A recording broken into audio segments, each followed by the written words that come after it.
Assalamualaikum warahmatullahi wabarakatuh. Kembali lagi di channel Nasihat Kehidupan Misteri. Pada video kali ini saya akan membahas tentang makhluk seram penguasa Jawa datang.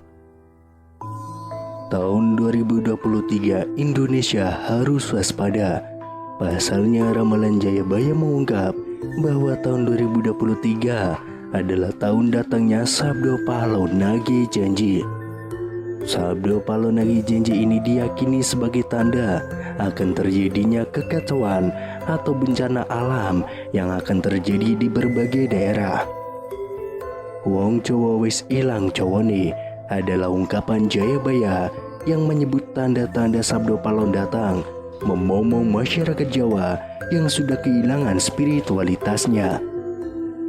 Berdasarkan ramalan Jayabaya mengungkapkan bahwa masyarakat Jawa menunggu datangnya masa Sabdo Palo Nage Janji, kemudian kekacauan merajalela di mana-mana. Tercatat dalam ramalan Jayabaya, dalam serat Sabdo Palon Pupuk 4, bersumpah akan muncul kembali sebagai pamomong tanah Jawa setelah 500 tahun runtuhnya kerajaan Majapahit. Apabila dihitung 500 tahun dari kerajaan Majapahit runtuh pada tahun 1478, maka ramalan datangnya masa Sabdo Palo Nage Janji jatuh pada tahun 2020 hingga tahun 2023. Pertanda meletusnya Gunung Merapi yang dijelaskan dalam Pupuh 5 dalam serat Sabdo Palon yang berbunyi, Kulon damel pratondo, pratondo tembayang mambihar di Merapi yang jeblok mililahar, lindu peng pitu setino, kaline banjir bandang. Yang artinya, saya akan membuat pertanda sebagai janji teguh saya apabila Merapi sudah meletus mengeluarkan lahar dan terjadi gempa bumi 7 kali dalam sehari, serta banjir bandang akan datang. Dalam serat Sabdo Palon Pupuh 13 disebutkan akan ada ombak muka daratan, yang artinya merujuk pada sebuah bencana tsunami. Berdasarkan Pupuh 11, dalam serat Sabdo Palon disebutkan panggeblo engkang penangkung, leloro ngombro-ngombro, henjang sugeng sonten praloyo, yang artinya akan datang wabah mengerikan merajalela di mana-mana. Paginya orang-orang masih hidup, sorenya banyak yang mati. Selain itu, akan ada juga kejadian sosial di mana perpolitikan akan memanas di tanah Jawa, sehingga Indonesia menjadi carut marut. Hal tersebut lantaran adanya egosentrisme dan eksploitasi yang semakin parah. Disebutkan juga oleh Sabdo Palon bahwa moral masyarakat Jawa banyak yang rusak. Dalam ramalan Jangka Jayabaya bahwa masa Sabdo Palo Nage Janji ini akan terus menimbulkan kejadian alam dan sosial yang bakal terjadi secara terus-menerus hingga tahun 2056 berdasarkan hitungan waktu yang sudah diperkirakan. Tidak hanya tentang wilayah Pulau Jawa yang disebutkan oleh Sabdo Palon dalam ramalan Jangka Jayabaya, tapi masa Sabdo Palon meliputi satu Nusantara atau Indonesia. Itu artinya dari Sabang sampai Merauke diramalkan sama-sama akan mengalami kejadian bencana alam dan sosial yang sama. Datangnya rentetan peristiwa tersebut akan terjadi secara beruntun atau silih berganti dan tidak menentu. Perlu diketahui, Sabdo Palon merupakan tokoh legendaris, pandito, penasihat kerajaan Majapahit, penguasa terakhir yang beragama Buddha dari kerajaan Majapahit di Pulau Jawa. Beberapa ramalan Jayabaya terbukti pada beberapa dekade terakhir.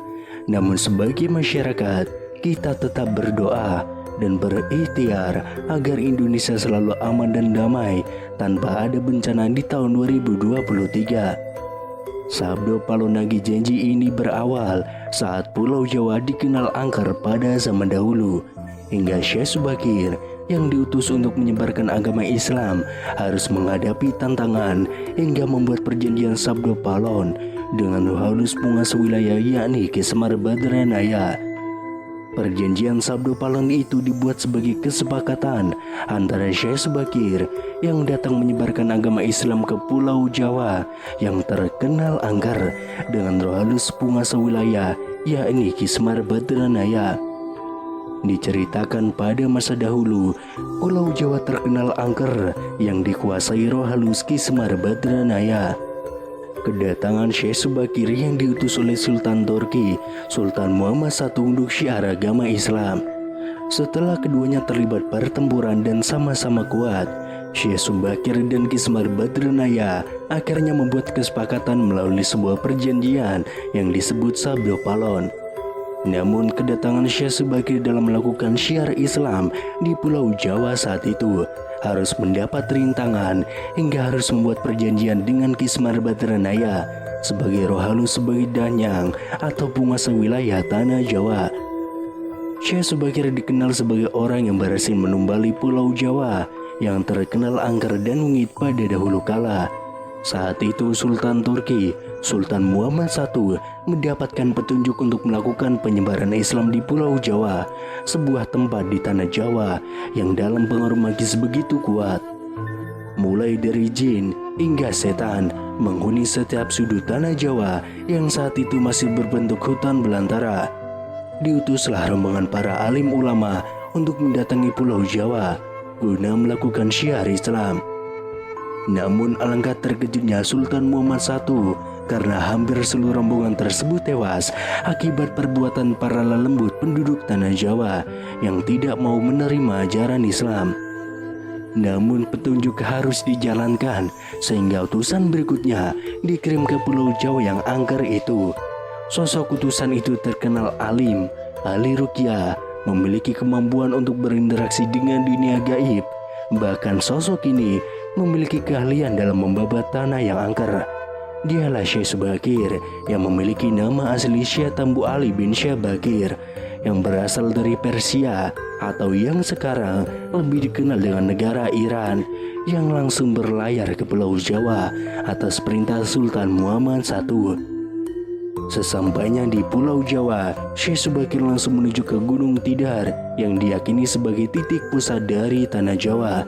Di puncak gunung ini, Syekh Subakir memasang tumbal berupa batu hitam yang sudah diraja. Batu tersebut dikenal dengan nama Aji Kalacakra untuk menetralisir daya magis negatif dari bangsa jin. Selama 3 hari 3 malam, batu tersebut mengeluarkan hawa yang sangat panas hingga para lelembut terpaksa menyingkir ke Laut Selatan Jawa.